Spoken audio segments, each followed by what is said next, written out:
Happy midweek po sa ating lahat. Manalangin muna po tayo bago tayo mag-awitan.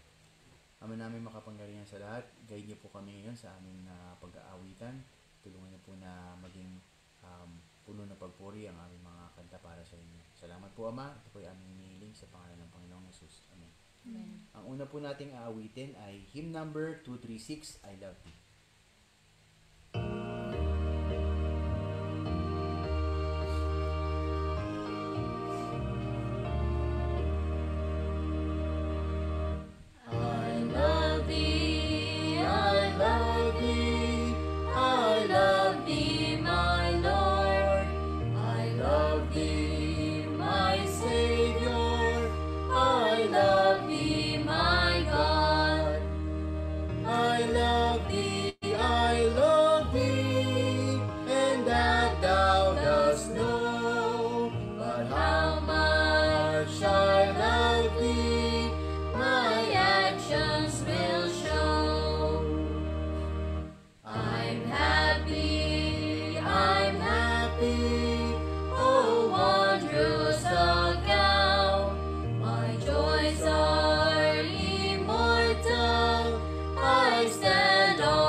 Sunod po nating awitin for our opening song, hymn number 501, "'Tis the Blessed Hour of Prayer."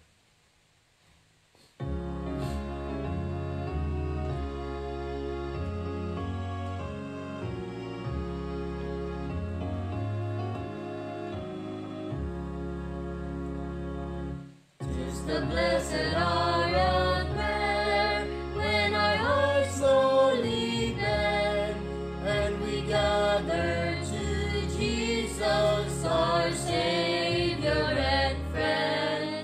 If we come to Him in faith, His protection to share, what a balm for the weary. Oh, how sweet to be there. Blessed hour of prayer, blessed hour of prayer, what a balm for sweet to be there.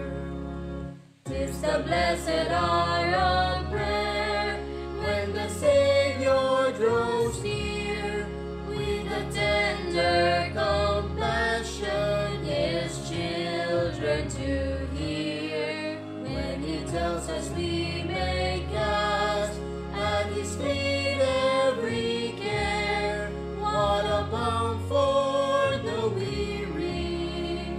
Oh, how sweet to be there. Blessed hour of prayer, blessed hour of prayer, what a balm for the weary. Oh, how sweet to be there. 'Tis the blessed hour of prayer, when the tempted and tried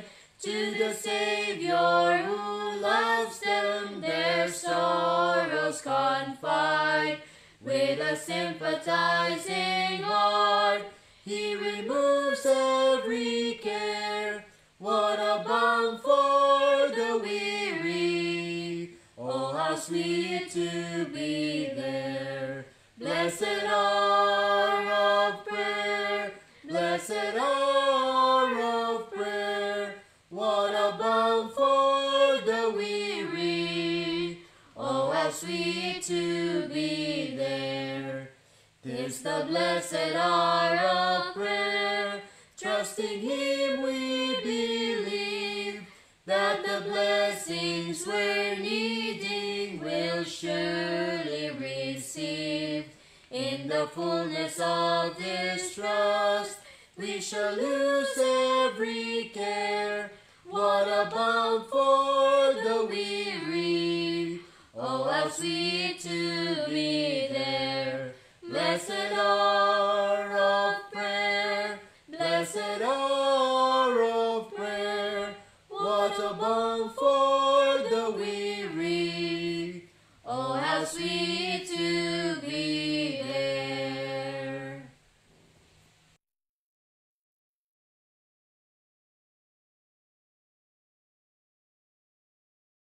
Tayo po ay lumuhod at yumuko at kitating mata sa ating panalangin. Dakilang Diyos na makapangyarihan sa lahat. Sa gabi pong ito, patuloy kaming lumalapit at nagpumupuri po sa inyong banal na pangalan. Kayo na may lalang ng langit at lupa, sampu ng aming mga sarili. Salamat Ama na patuloy nyo kaming kinukupkup at tinutulungan hanggang sa mga oras na ito. At bago po kami magpatuloy, Panginoon, amin po munang hinihiling na kami patawarin sa lahat ng aming mga nagawang pagkakasala at pagkukulang upang ang aming mga panalangin ay maging karapat-dapat sa inyong paanan. Dakilang Diyos, amin pong hinihiling sa inyo sa gabing ito na ang lahat ng may bahagi sa programang ito na gaganapin ay sana, Panginoon, ang iyong banal na Espiritu ang siyang manguna at ang iyong mga piling anghel. Ganon din, Panginoon, lalo tigit kay Pastor Joseph Albores, na sana ang kanyang mga gagamiting salita at mga pag-aaral, ito ay matanim ng mga malalim sa aming mga puso't isipan upang ito po ay magamit namin sa aming paglalakbay Kristiyano habang kami nag-aantay sa inyong pagdating. Salamat, Panginoon, sa patuloy ninyong pag-ibig at pagkukupkup sa amin sa nagdaang mga pandemic at lahat sa higit sa lahat ang nagdaang kalamidad na kami inyong iningatan, kaya purihin kayo, Panginoon, at maraming salamat. At ang mga kapatiran namin ngayon, Panginoon, saan mang dako sila naroroon. Sampu ng aming mga mahal sa buhay na hindi namin kapiling. Ang mga kapatiran namin na may mga special na kahilingan sa kanilang pamilya, sa mga mahal sa buhay. Maging ito po sa physical, spiritual o financial, kayo po sana magpuno.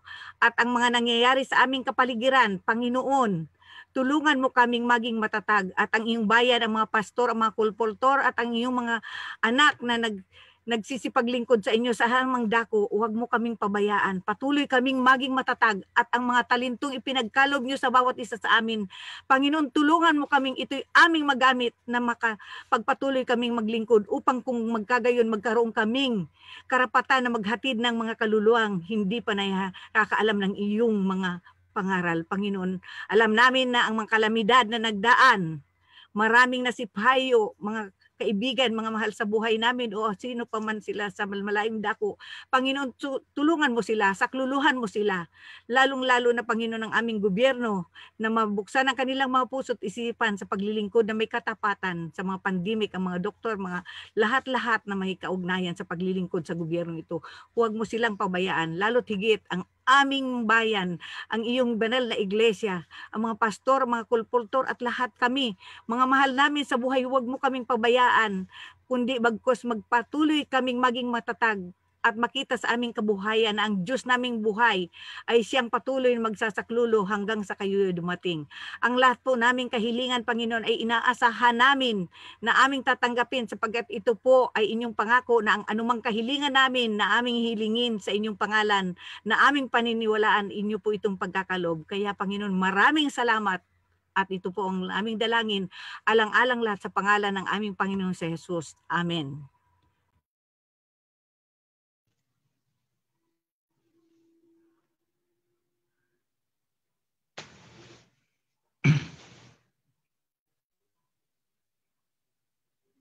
Ayan. Good evening po. Salamat muli sa Panginoon. At tayo ay kanyang binigyan muli ng pagkakataon para siya ay sambahin sa gabing ito. Siya ay pasalamatan. Alam ko na lahat tayo ay pinagpapala sa mga gawain at pinagkakaloob ng Panginoon sa pamagitan ng ating mga online services. Di ba po? Lahat po tayo ay pinagpapala. Nararamdaman po natin yan. Ako po ay last minute na nag-online pero nakahabol po ako. Napakasarap ng pakiramdam na ikaw ay nagmamadali ng isang bagay na ito ay para sa Panginoon. Ating pong pasalamatan ang ating mga i-welcome, ang ating mga kapatiran, ang mga nasa kani-kanilang mga tahanan. Dalangin po natin na nawa ang Holy Spirit ay manguna sa bawat tahanan na sumasamba sa Panginoon sa gabing ito. Una sa lahat, nais kong pasalamatan ang mga participants sa gabing ito.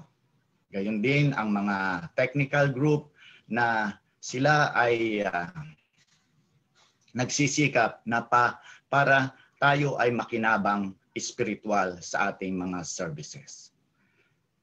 Ang ating pong participants ay nasa ating screen.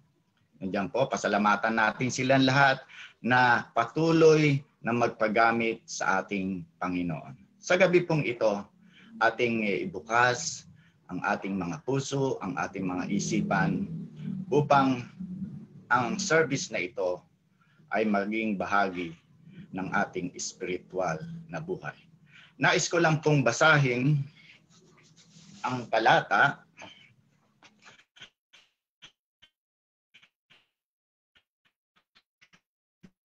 na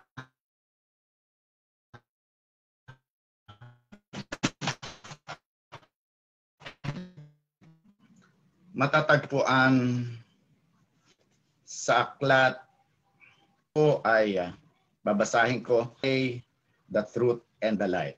Chapter 14. Sabi po rito, let not your being God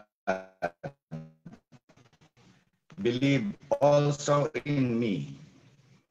In my Father's house are many mansions.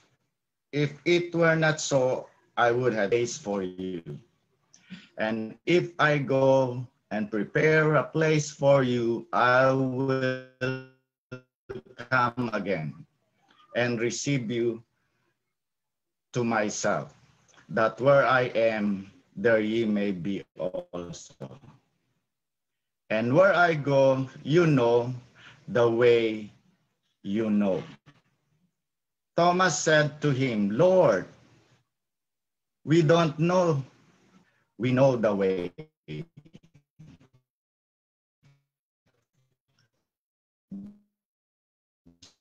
Jesus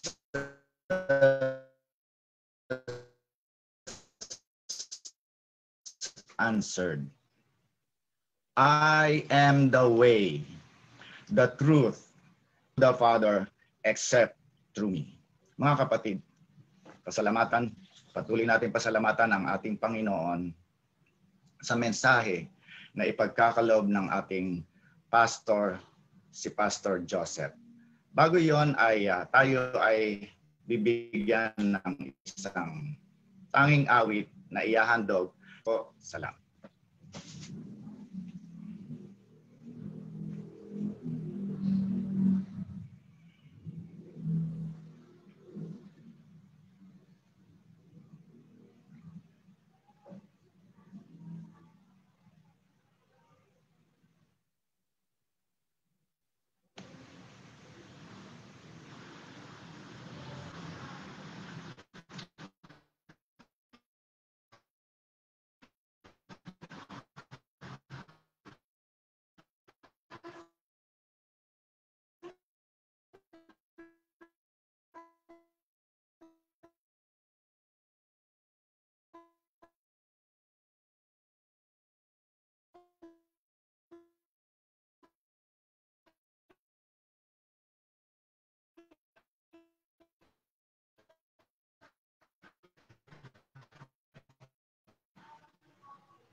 His word, every heart may rejoice. For blessed, He said, are the humble and meek. Of they who come unto me, for they shall find comfort and peace. I come to Him like the multitude, fed by His wisdom, my spirit renewed.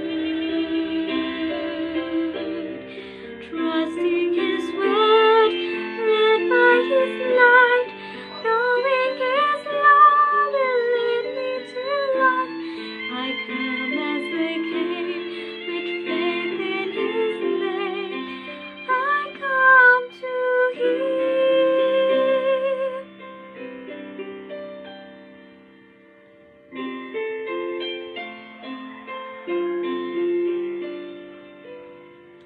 They sought the healer, they brought the lame, blinded and firm, their afflicted and made. They cried to Jesus in sorrow and loss. Thou Son of David, have mercy on us. They reached out to Him in their suffering and grief. Trusting His power, they sought Him in faith, and those were they healed by His grace. I come to Him like the blind and lame, seeking His mercy to quiet my pain. For as He bless His children above, I trust in His power to succor my soul. I come as they came, with faith in His name. I come to Him.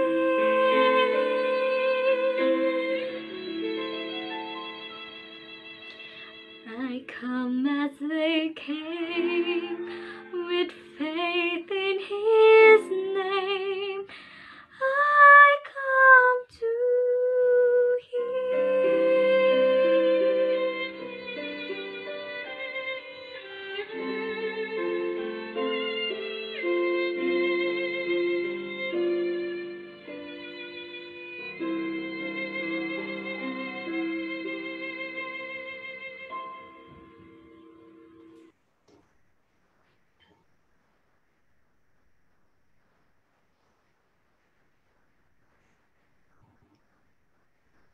Thank you po sa napakagandang special song.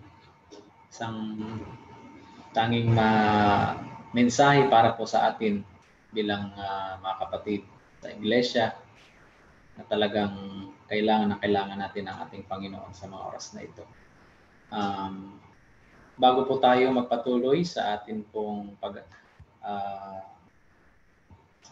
pag-aaral, o bago tayo dadako sa atin pong pag-aaral, ay nais ko muna mag-offer sa inyo, sa atin ng short prayer, mga kapatid. Nakilang Diyos, kami ngayon ay handa na makinig ng iyong pong salita. Linisin kami muli at gawin kaming karapat-dapat sa inyong harapan sa pagtanggap ng inyong pong biyaya sa mga oras na ito. Sa pangalan po namin, Panginoon Jesus. Amen. I would like to share with you the message na galing po sa ating pong mahal na Panginoon, the title, Near But Distant. Malapit ngunit malayo. Yun po ang nais ko pong i-share sa inyo ngayong gabi, mga kapatid. Okay. Maraming mag-asawa ngayon na hindi magkasama sa bahay dahil magkalayo sila sa isa't isa, no? So, ang tanong, bakit? Bakit kaya hindi sila magkasama sa bahay?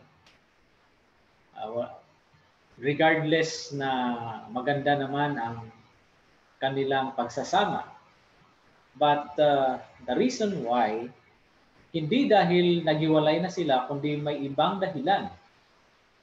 Kailangan ng isa ay mangibang bansa para matustusan ang pamilya. Kaya marami tayong mga kakilala o kamag-anak o miyembro sa ating pamilya na nasa abroad dahil gusto nila na masustain, no? I-sustain ang ating pamilya, no? Nasa maayos na kalagayan. Hindi dahil magkahiwalay, kundi gusto na mag-ibang bansa upang matustusan ang pamilya. So, sabi pa nga, top 8 reasons why Filipinos want to work abroad. The first reason is unstable economic situation dito po sa ating bansa. Pangalawa ay high unemployment rate in our country. Pangatlo ay mababa ang sahod or sweldo offered by local companies. Also, contractual employment arrangement. No? Isa din yan sa mga dahilan bakit nais ng ating mga kababayan o mahal sa buhay ay mag-ibang bansa. Poor benefits for workers in the Philippines. OFW are now pampered. So, yun ang isa sa mga dahilan. At discrimination in job hiring in the Philippines. At panghuli ay is not so lonely to go abroad anymore. So, ito yung mga top 8 reasons why Filipinos want to work abroad. So, yun nga, malapit ngunit magkalayo. Near but distant. According to the Philippine Statistics Authority, there are 2.3 million Philippine OFWs in 2018. Okay, so that was 2 years ago na nilabas ito ng PSA, and there are 2.3 million OFWs. And most of them are domestic helpers or kasambahay sa abroad. Ayan. Hindi porke sabihing nag-abroad ay masarap na ang buhay, no? Sa ibang bansa. Ang karamihan po ay talagang naghihirap ang ating mga kababayan. For the sake na mabigyan ng magandang buhay dito sa ating bansa ang kanya-kanyang pamilya, kaya sinasakripisyo ang kanilang buhay para sa kanilang mahal sa buhay. Disadvantages of working abroad: homesickness, marriage risk. Ayan, pangalawa itong marriage risk. Pangatlo naman, different language and cultures. Ito yung mga disadvantages, no? Pagka pumunta sa ibang bansa, iba ang lingwahe, iba ang salita, iba din ang kultura, iba ang mga pag-uugali, no? Safety and security risks. Ayan. So, namiligro din ang safety at ang security. Ang living conditions ay hindi maganda, ang iba ay natutulog lang sa karton, okay? Para lang mabigyan ng magandang buhay ang kanilang pamilya dito sa bansa, sa ating bansa. Children's risk back home. Ayan. Isa din yan sa disadvantages, yung mga kabataan ay napapariwara, hindi na gag-guide, hindi sila nabigyan ng tamang guidance dahil nga hindi nila kasama ang kanilang mga parents. Okay? At isa din sa mga disadvantages ay discrimination. Kung naalala niyo mga kapatid, nung ilang taon nakalipas, ang atin pong meaning pagdating sa salitang Filipino, buti tinanggal na po ito sapagkat ito ay very discriminating. Ang meaning daw po ng Filipino is slave, no? Slave. So, yun po ay tinanggal na sapagkat yun ay hindi nais, no? Sa ating bansa na tatawagin tayong alipin sa taga-ibang bansa. No? So, discrimination. Kahit hanggang ngayon ay marami pa pong discrimination. So, ganun po ang mga disadvantages pag pumunta ka sa ibang bansa. Pero ang atin pong mga kababayan ay nais nilang pumunta sa ibang bansa just for the sake of para mabigyan ng magandang buhay ang kanilang pamilya dito po sa ating bansa. At ang huli ay spirituality risk. So, yun din ay mahalaga, no? Na dapat din nating titingnan. Kaya yung mga kakilala natin, active dito pagdating sa ibang bansa ay dahil nga bawal ang pagiging active sa ating church, lalo na pagka ikaw ay mapunta sa Middle East, no? Sa mga Muslim countries, ay talagang stricto po doon kapag pinapractice or active ka sa ating church. Pero yung iba ay nakakalusot. Pero generally ay binabawal po yun mga kapatid. So alin ang pipiliin mo? Yung kasama mo ang taong mahal mo pero wala kang pera? Or wala kayong pera? O hindi mo siya kasama pero binibigyan ka niya ng pera? So parang itong tanong ito ay mahirap para sa akin. No? Alin daw ang pipiliin? Yung kasama mo, mahal mo sa buhay pero wala kayong pera, or hindi mo siya kasama pero marami kang pera? Someone who is near but distant at you, or someone who is distant but near at you. Anong ibig sabihin nito? Someone who is near but distant. Kasama mo sa bahay, lagi namang nag-aaway kasi walang pera. Okay? Or someone who is distant, malayo siya, pero maganda naman yung inyong samahan o inyong communication dahil natustusan ang bawat isa ng pangangailangan. So, something like that. In the Bible, meron ding tinatawag na near but distant. No? May mga instances na Jesus Christ was with the people who were near but distant. No? Sino-sino kaya itong mga ito? Ay ipakilala ko po sa inyo. First and foremost, mababasa po natin sa Gospel books. At ang pinakaunang pakilala natin ito si Judas. Judas was considered as near but distant to Jesus Christ. Bakit?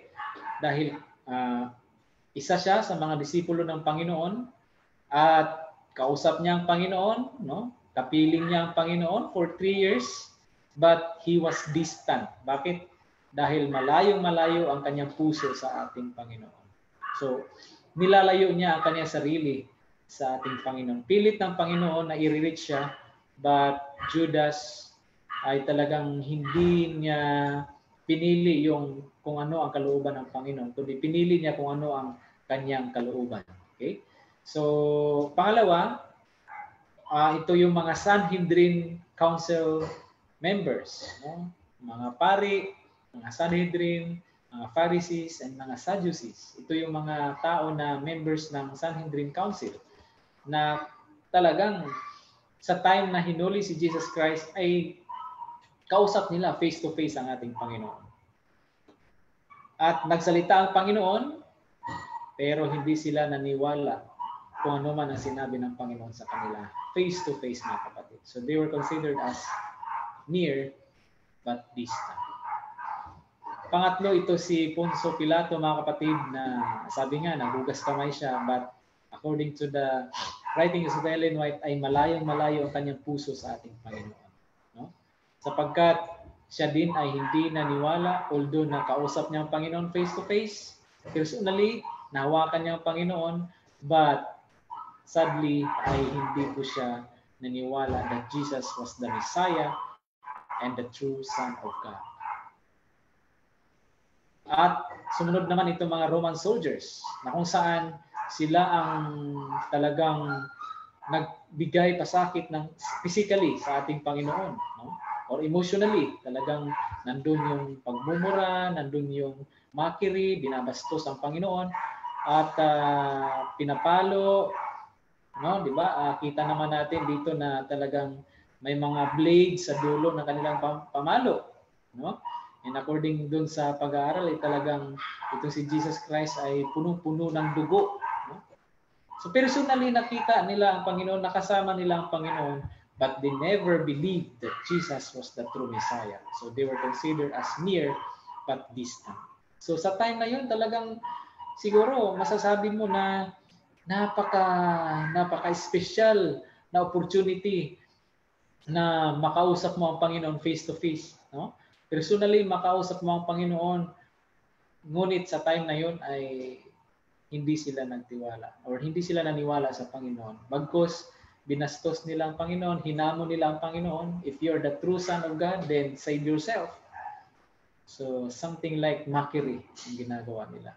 And the last one are those people who witnessed the crucifixion of Jesus Christ. Pinag-pray ng Panginoon itong mga taong ito na patawarin sila ng Diyos ng ating Diyos Ama sapagkat they didn't know what they are doing, pero sadly mga kapatid, most of them, they never believed that Jesus Christ is the Messiah.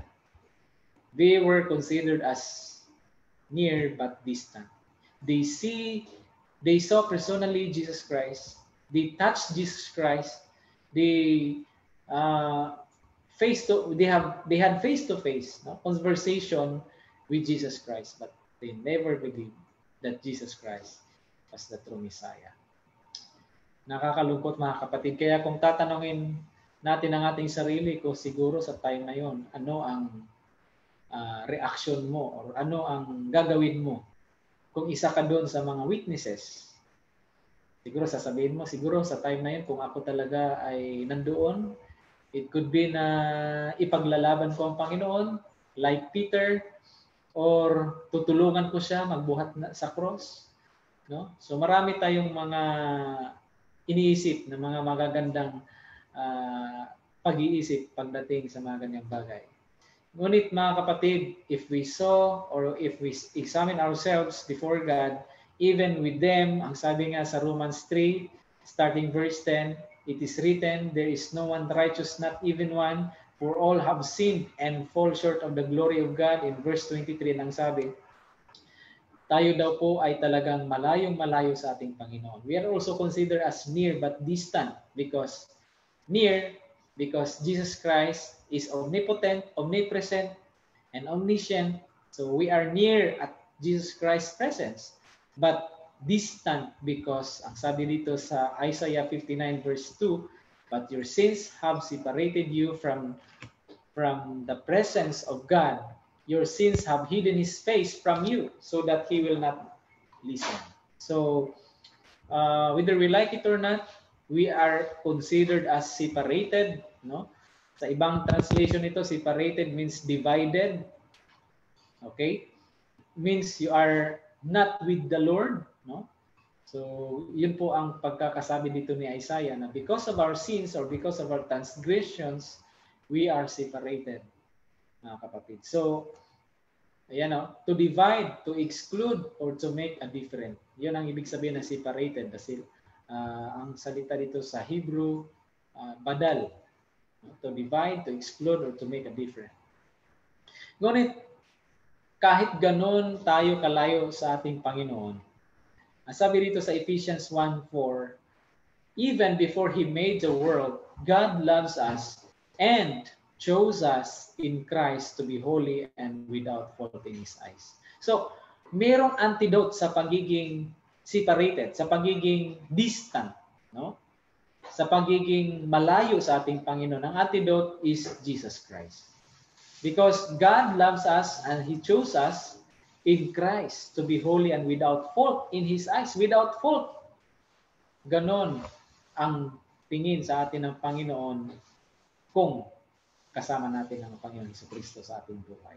Romans 5:8, but God shows His love for us in that while we were still sinners, Christ died for us. Kahit na hindi pa natin kilala ang Panginoon, bago pa lang tayo pinanganak, there was already Christ, long time ago, was crucified for us, mga kapatid. Ang kaniyang crucifixion is not for para dito lang sa mga, para lang sa isang pinili, but His crucifixion is for universal. Okay? Ibig sabihin, para sa lahat, mga kapatid. Sa mga Muslim, sa mga Hindus, lahat ng mga uri ng tao, namatay si Kristo para sa lahat. So that's the antidote of being separated.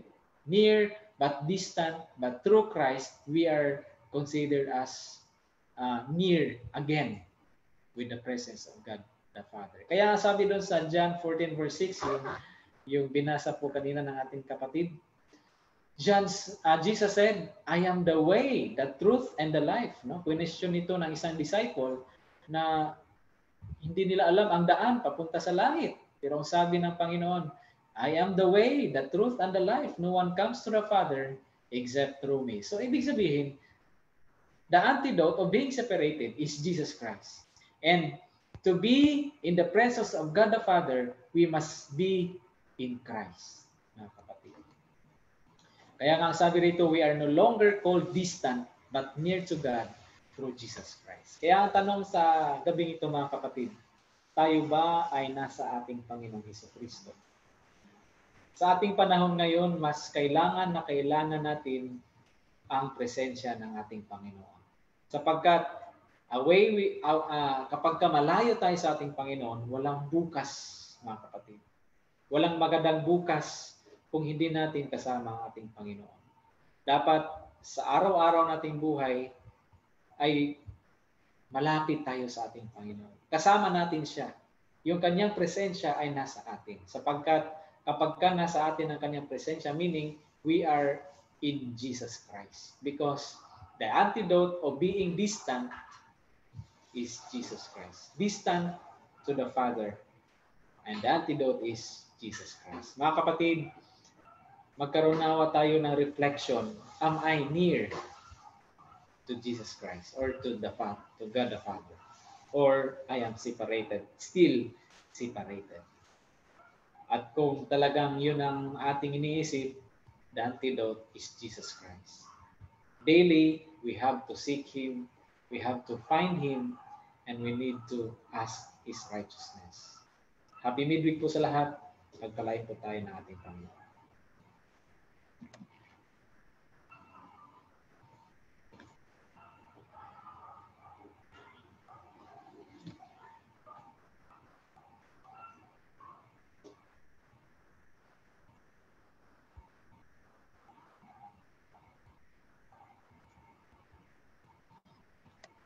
Okay, tayo po ay dadako na sa ating season of prayer. At meron po tayong mga prayer request dito po sa ating chat box. Atin pong ipag-pray itong mga kapatiran na nagre-request po o prayer request. No? Ayan, so tayo po ay yumuko sa ating pong panalangin. Kung kaya niyo pong lumuhod, ay lumuhod po kayo. At kung hindi, ay okay lang po. So tayo po ay manalangin. Dakila at mahabagin naming Diyos, Diyos ng may-ari ng aming buhay, kayo po ang Diyos ng pag-ibig, tumawag sa amin hindi upang maligtas, kundi tinawag niyo rin po kami upang maglingkod sa inyo. Maglingkod sa pamagitan po ng pag-share ng inyo pong Ebanghelyo, lalo tikit doon sa mga tao na mas nangangailangan sa inyong Panginoon. Ganon din sa mga tao na kung saan hindi pa kayo nakilala. We pray, Father, na sa mga oras na ito ay mararamdaman namin ang inyong pong banal na presensya because the antidote is Jesus Christ. And we already accepted Him as our Savior. At nais po namin na i-refresh ito araw-araw ang pagtanggap namin sa aming Panginoon bilang amin pong tagapagligtas. Ganon din, siya po ay mediator sa amin dyan sa inyo, Panginoon. Kaya nga sa oras na ito, amin pong dinadalangin na nawa ang inyo pong Espiritu ay amin din pong maramdaman at maranasan ang inyo pong presensya. We pray, Father, in most special way sa amin pong mga kapatiran na meron pong mga prayer requests, especially, Lord, amin pong dinadalangin, Ama, na si Sister Aldin, na siya po ay nagre-request na amin pong nilalapit sa inyo ang kanya pong anak. Hindi namin alam kung ano po ang kanilang sitwasyon ngayon, ang kanyang ramdaman ngayon, but we pray, Father, na samahan niyo po sila. At anuman ang mga problema nila, Panginoon, ay kayo po mismo ang magbigay nito na solusyon at comfort ay ipagkaloob din po sa kanila. At patuloy na sila'y mabuhay, na may pag-asa, masaya, at naglilingkod sa inyo. We pray also, Father, sa mga kay Sister Judith Eliazar, na siya po ngayon ay operahan. Hindi ko rin po alam kung ano po ang kanya pong karamdaman, ngunit kilala niyo po siya, Panginoon. Niligtas niyo po siya, tinawag niyo po siya, at nais din po ninyo, Panginoon, na siya po mabuhay na nasa pananampalataya.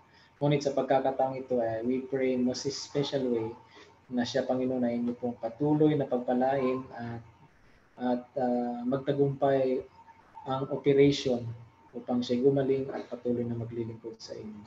Ganon din, we pray, Father, sa business na inyo pong pinagkaloob kay Sister Cindy, na ito po'y magsisimula sa Lunes.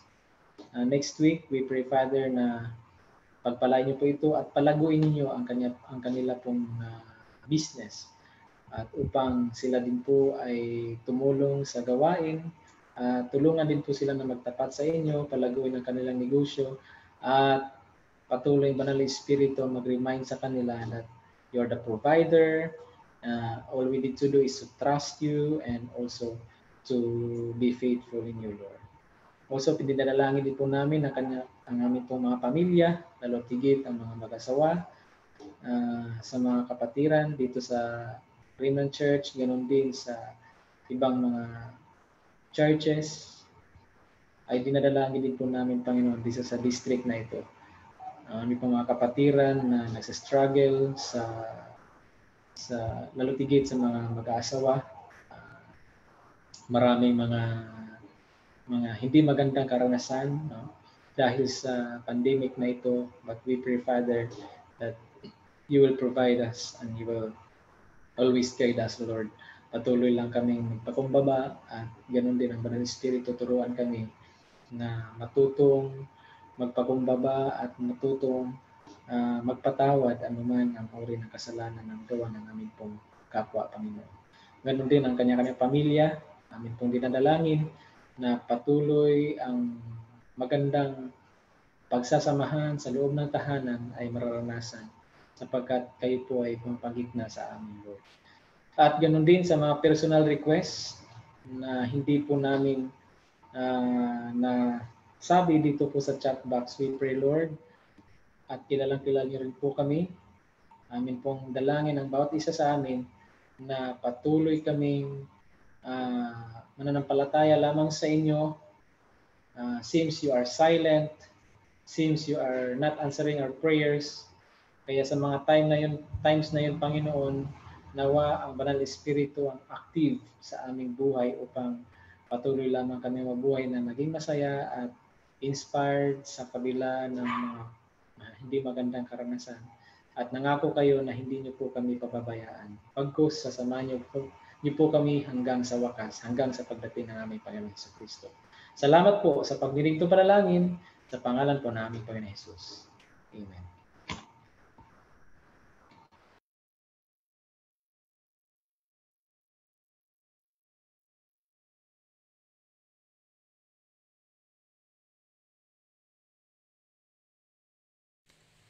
For our closing song, awitin po natin ang He Lives.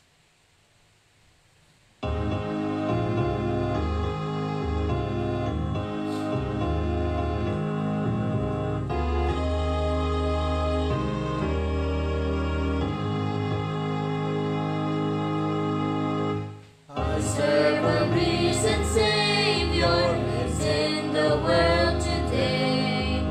I know that He is living, whatever man may say.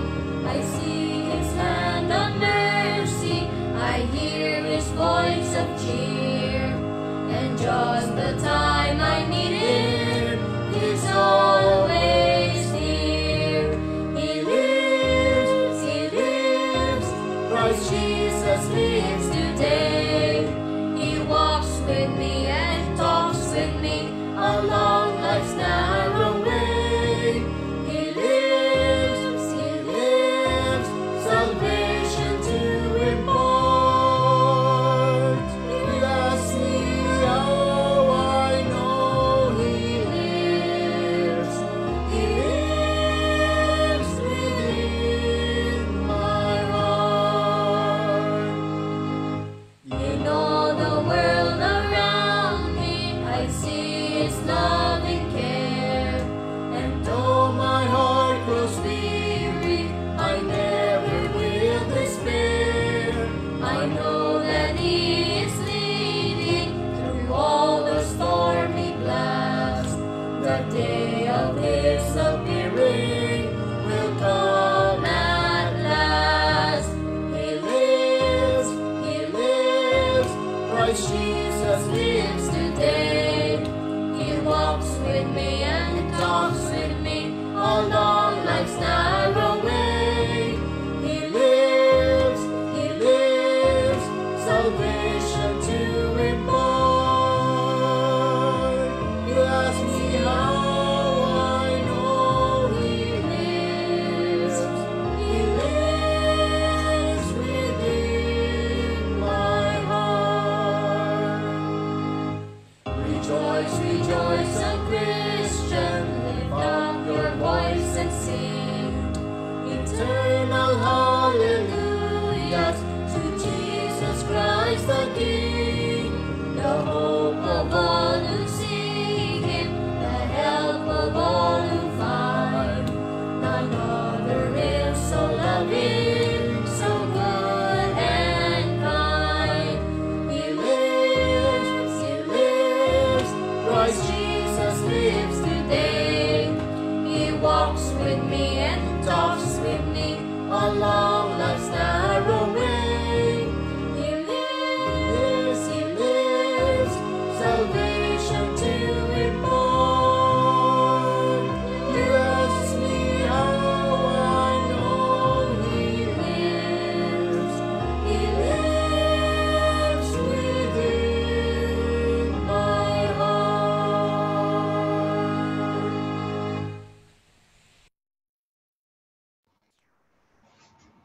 Father, we praise you, Lord, for the message that we have heard. Alam namin, Panginoon, na sa sanlibutan ito ay hindi madali ang mabuhay, lalo tigit kung wala kayo, Panginoon, sa aming buhay. Salamat po that through Jesus Christ ay napalapit po kami sa inyo. Hindi sa aming sariling karapatan, hindi sa aming anumang mabuting gawa, kundi ayon sa ginawa ng aming Panginoon Jesus sa aming buhay. Salamat na tinawag niyo po kami. Salamat na kami po ay nabubuhay na may pag-asa. Bagaman sa anuman ang mga karanasan namin sa buhay, ay amin po ito mapanagumpayan sapagkat kayo rin po ang mangunguna sa amin hanggang sa wakas. Salamat, Panginoon, sa pagdinig ito panalangin, pagpalain ng bawat isa, magkaroon kami ng magandang pagtulog ngayong gabi at bukas ay patuloy kaming gumawa ng ayon po sa inyo pong kalooban. Salamat po sa pagdinig ito panalangin sa pangalan namin po ni Jesus. Amen. Happy midweek po sa lahat. Good night po sa inyo. Thank you, Pastor.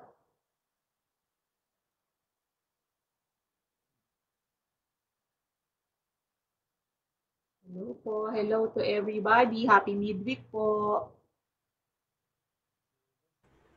Hi, sister. Miss ko na kayong lahat. Mother Lily,